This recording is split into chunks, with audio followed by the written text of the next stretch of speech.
สบายดีทุกคนเด้อมื้อนี้สิพาไปเบิ่งการกินข้าวในงานดองของเฮาเนาะของบ้านเฮาบ่แม่นของข่อยเนาะอันนี้เป็นงานดองเด้อเป็นงานดองเป็นการกินข้าวในงานดองเด้อคนคือแบบหลายเด้อหลายก็คนบ้านเฮาก็ประมาณนี้แหละเนาะบ่ว่าจะเป็นผู้เฒ่าผู้แก่ก็มากินอยู่นี่เบิดทุกคนเลยประชากร800กว่าคนก็ประมาณนี้แล้วเนาะเอามาเบิ่งนี่เนาะ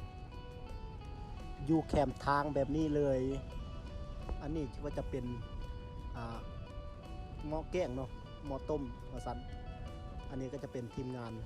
เฮ็ดกินเนาะอันนี้แบบบ้านเฮาเนาะคนในเมืองคือแบบเบิ่งแล้วอึ้งเนาะ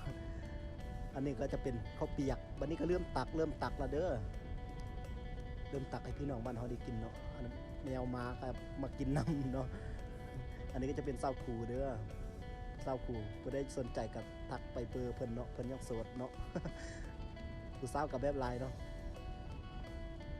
บ้านเฮาก็เป็นจังซี่ล่ะเนาะเวลาอันนี้ก็ประมาณเดือน3เด้อเดือน3เขตผู้ดอยอัตตปือเด้อ